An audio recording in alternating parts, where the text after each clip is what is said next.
São executadas, ou eram executadas, porque já é desde 2011. Como assim? Porque se você tem uma lei que diz que a prioridade, o principal é tudo aberto e a restrição é mínima, naturalmente, quando você vai empregar atividades, métodos, soluções de segurança, você pensa nisso. Vai ser tudo aberto, para que eu vou usar tanta segurança? Para que eu vou proteger tanta essa informação? Então isso realmente causou um certo ruído na execução da lei. Porque mesmo que eu tenha informações abertas, eu tenho que me resguardar e ter uma norma de segurança. Eu não posso, por exemplo, deixar que o usuário tenha acesso direto à minha base de dados. Isso pode comprometer muito todo o meu sistema de armazenamento. Então, isso realmente deu uma alterada de como é que você pensava a cibernética nos órgãos. Por quê? Porque a lei, de uma maneira bem genérica, tá, pessoal? Bem genérica, ela contradiz a essência da segurança. Qual é a essência da segurança nas soluções que são desenvolvidas? Desde que você monta ou você implementa um firewall, né? Como é que você faz? Primeiro você bloqueia tudo. Essa é a regra geral, é a regra básica. Eu bloqueio qualquer tipo de acesso e à medida da necessidade daquele acesso, tanto institucional como pessoal, eu vou liberando aquele acesso. Então, por exemplo, todos os sites que são relacionados a mídias sociais, digamos assim, deveriam ser bloqueados no firewall daqui da instituição, do Ministério Público. Mas aí, em determinado momento, o Ministério Público utiliza, por exemplo, o Instagram para colocar fotos e para mostrar suas atividades. Aí, nesse caso, eu vou liberar o acesso ao Instagram. Ou seja, essa é a essência da segurança. Eu bloqueio tudo e depois eu libero. Mesma coisa em relação ao vírus, né? Eu vou bloqueando tudo que eu não reconheço. Inclusive, eu bloqueio tanto que chega até um momento que eu tenho dúvida. Na dúvida, o que eu faço? Bloqueio e coloco em quarentena. Fica um tempo lá sendo analisado e depois é liberado. É a essência da segurança. A lá é o contrário, é o pleno acesso. Então, vejam que há uma dicotomia aí, há um ruído muito grande de segurança e a lá. Mas isso foi corrigido ao longo do tempo, como, por exemplo, o Marco Civil da Internet, que é o nosso próximo assunto. Mas ainda na LAI, algumas coisas interessantes. Mesmo com toda essa plenitude de acesso, a gente não pode esquecer que os documentos arquivísticos, aqueles gerados na instituição, aqueles que a instituição gera, eles têm informações que devem ser preservadas. Entra aquele conceito de preservação que nós comentamos já, né? Tem que ser controlado. O que mostra, para quem mostra, como é mostrado ou se não é mostrado. Quem é que tem, a gente chama de controle de acesso.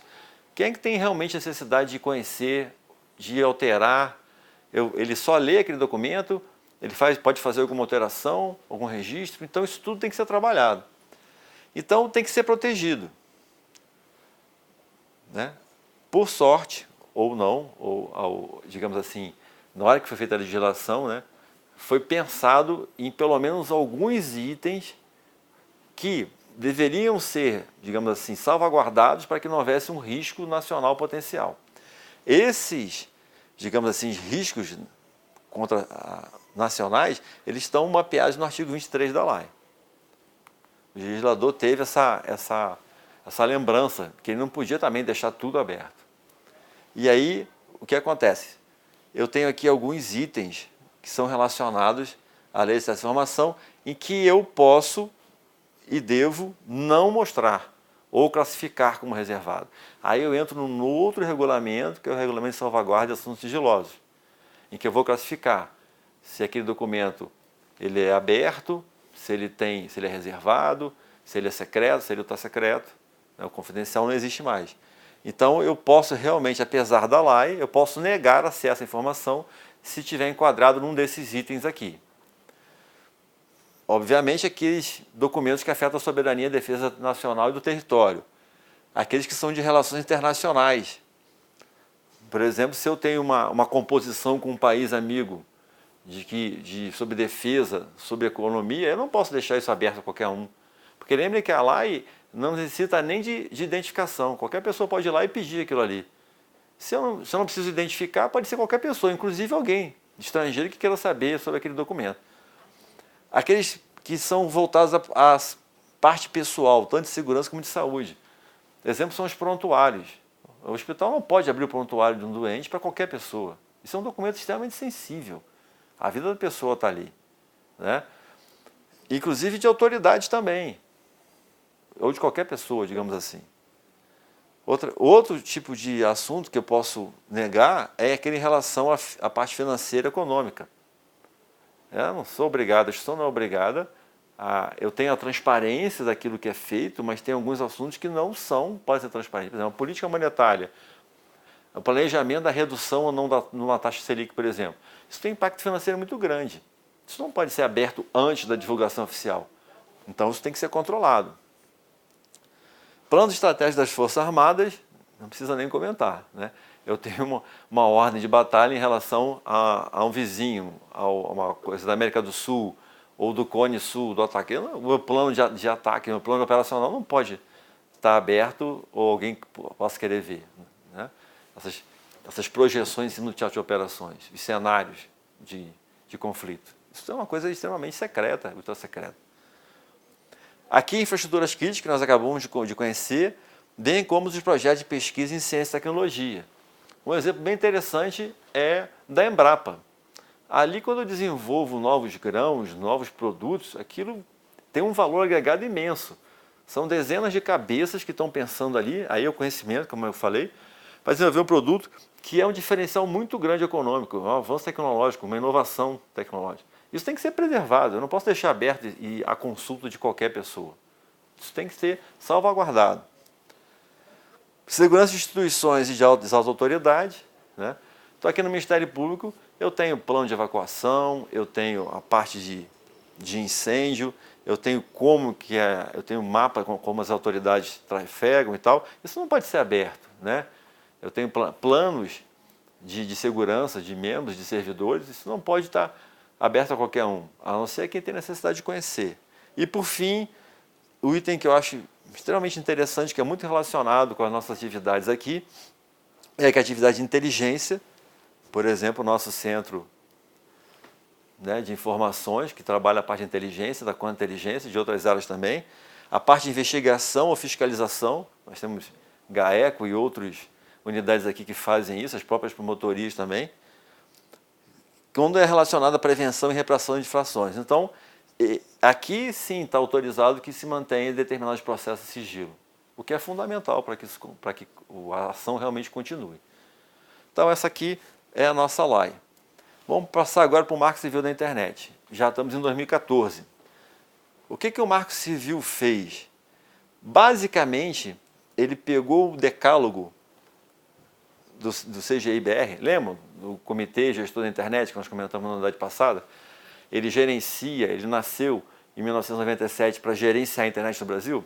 Uma das coisas que ele fez em 2009 foi fazer 10 itens que, digamos assim, orientava, conduzia como seria a internet no Brasil, passando pela privacidade, pela segurança, pelo livre acesso, etc. Esses 10 itens foram realmente o norte, foram o balizador de como a gente atuava na internet. Só que era um comitê. O Marco Civil é uma lei, então ele transformou, deu força de lei àquele decálogo. Lógico que ele não fez só isso, ele ampliou em vários assuntos interessantes. Então o Marco Civil da Internet, de 2014, ele realmente precisa ser consultado, precisa ser visitado quando nós formos tratar de segurança da internet. Por exemplo, a STI, que é diretamente relacionada com isso. Ou o próprio CI também. Em 2016 ele foi atualizado. Interessante que ele já foi atualizado para a parte de proteção de dados. Ele deu um valor e até mesmo algumas penalizações para aqueles que tinham sob a sua jurisdição os dados pessoais e de empresas, para evitar vazamento, fraude. Então ele penalizou, ele deu algumas regras interessantes. Quem fiscaliza isso é o CERT-BR, que nós também vimos ontem, que é aquele centro de estudos sobre tratamento de incidentes de rede, que está subordinado ao CGI-BR. O que o Marco Civil fez também, que eu trouxe para destaque aqui, que eu acho bem interessante? Ele reconheceu uma coisa óbvia, que é a escala mundial da rede. Mas aqui, quando ele reconhece isso, ele também está dando uma força para o e-commerce, para o desenvolvimento econômico. Ele reconheceu a internet como realmente uma área, um meio de desenvolvimento muito forte para a sociedade. Ele falou em relação aos direitos humanos, ele se refere à cidadania, ele reforça mais ainda a proteção de dados, pessoas e privacidade, que depois, em 2018, vai ter a lei, que nós vamos ver daqui a pouco. Ele chamou atenção para preservar as redes, tanto no seu acesso, na estabilidade, na sua funcionalidade, mas também na parte de segurança. Então ele foi reforçando todos esses itens.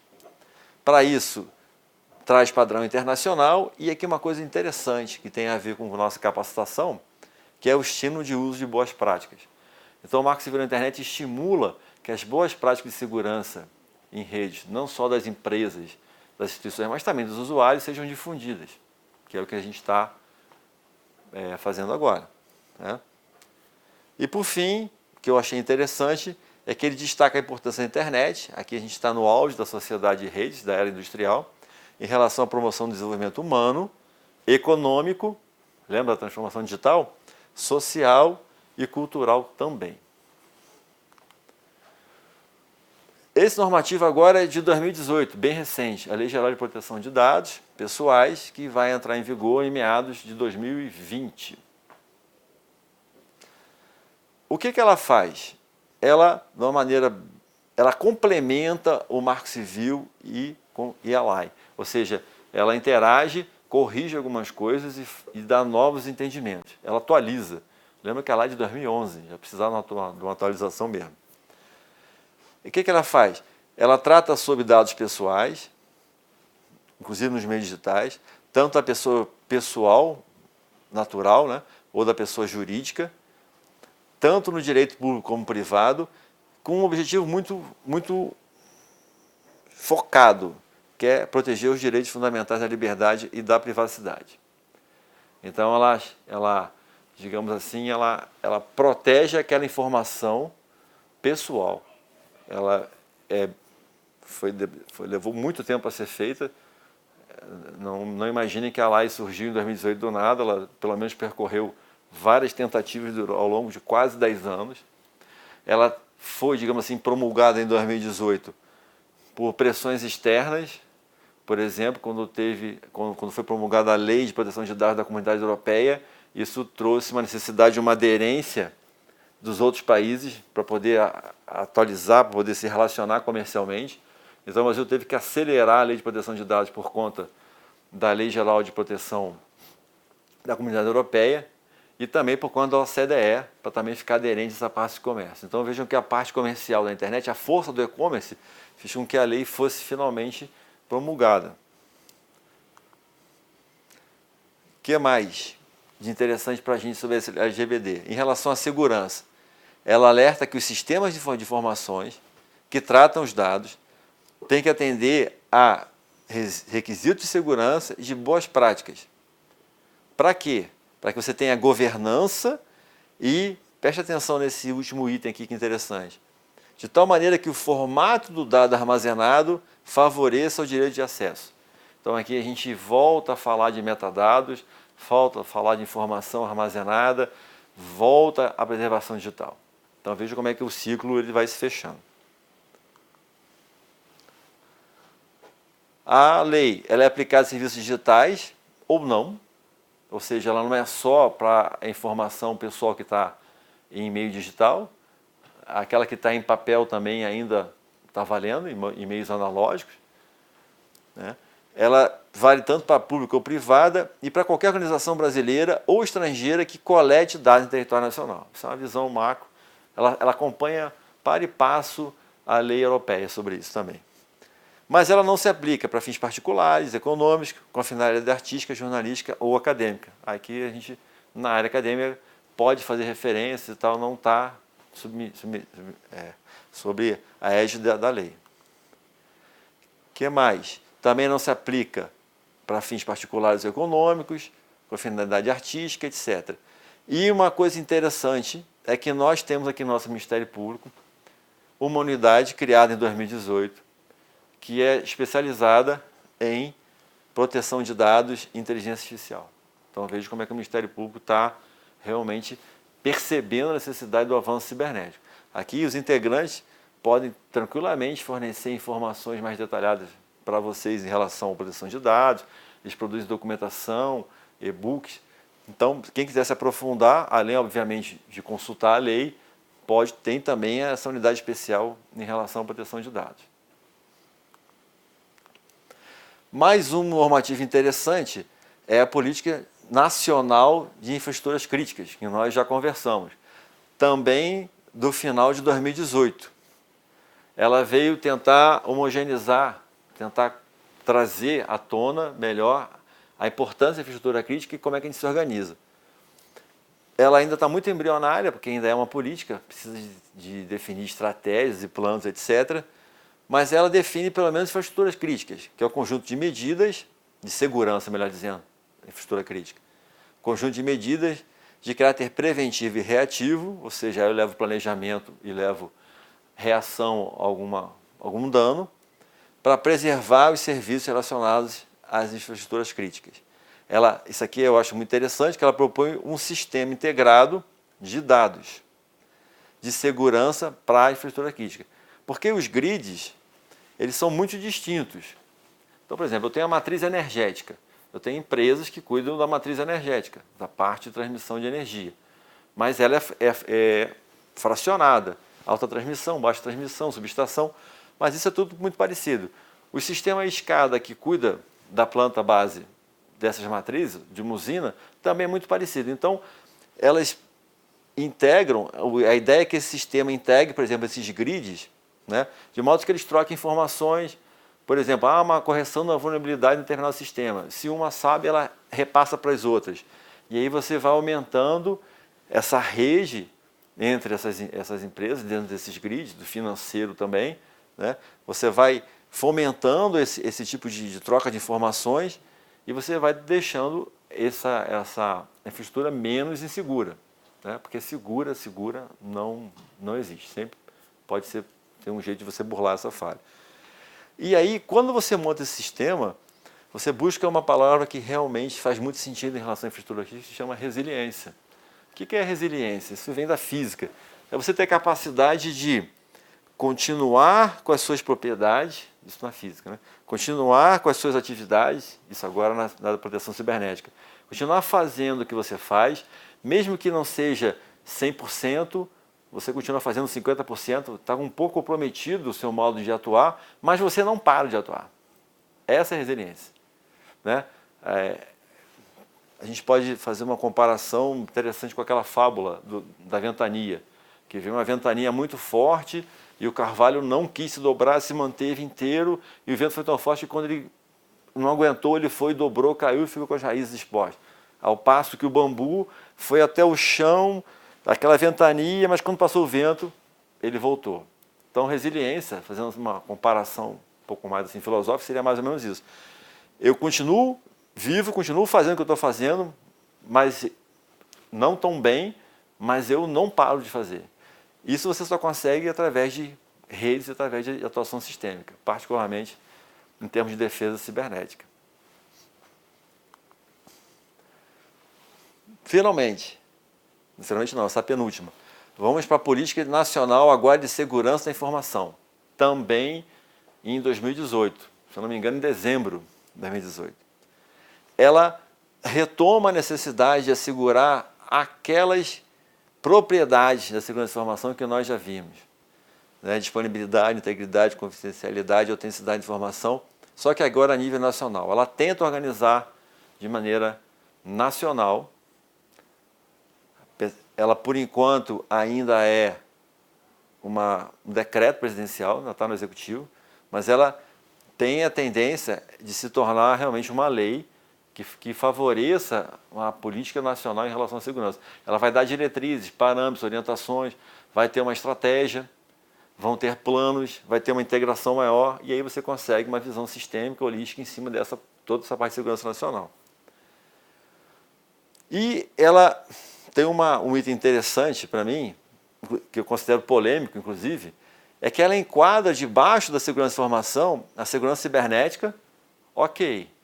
Ela enquadra a proteção de dados organizacionais, ok. A segurança física, ok. Mas ela também enquadra a defesa cibernética. Vê que tal é uma coisa assim que causa uma certa estranheza quando você compara, por exemplo, com a ISO. Lembra daquele desenho da ISO? Ali tinha segurança de rede, tinha segurança, crime cibernético, segurança de informação, mas não tinha defesa. Porque a defesa é considerada na maioria dos países como uma coisa separada. Ela se comunica, mas é separada. Aliás, a maioria dos países fazem isso. Aqui, esse decreto presidencial, ele meio que enquadrou a defesa embaixo da segurança de informação.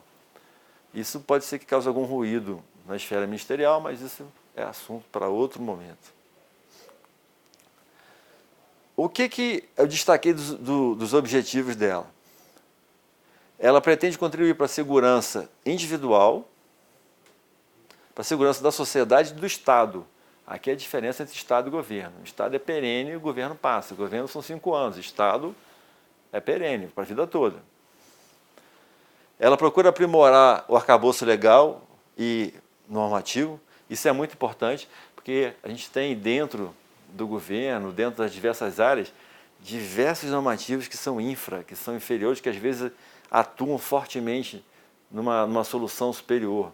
Eu não vou entrar em detalhes, mas tem que realmente, digamos assim, dar uma enxugada na quantidade de normas que tem, né, infraconstitucionais, etc., e centralizar isso numa política num lugar só, para que você tenha um único lugar que você possa acessar. E uma coisa interessante é que ela pretende fortalecer a cultura da segurança da informação da sociedade. Uma sociedade que entende a necessidade de segurança, isso reforça todos os itens, isso é fundamental para a gente. Importante dessa PNSI, dessa política nacional e da lei, é que aqui dentro do Ministério Público, na hora que eu for atualizar meu plano de segurança institucional, na hora que a STI for fazer a política, o plano de diretriz de segurança, na hora que o CDI ou o CI, diversas unidades aqui que trabalham com a parte de segurança, é muito interessante que, mesmo que não seja impositivo, no caso da política ainda, né, esses instrumentos sejam visitados, sejam revisados. Porque aqui tem muito do aprendizado ao longo de décadas, tem muito benchmark, né, tem muita experiência. Então é importante visitar atualmente essa Política Nacional de Segurança e Informação e a Lei Geral de Proteção de Dados, para poder montar os nossos instrumentos aqui, regulatórios. Bom, com isso nós finalizamos o nosso curso. Eu espero que tenha sido útil. Só dando uma pequena retomada, o nosso curso foi dividido em 3 unidades.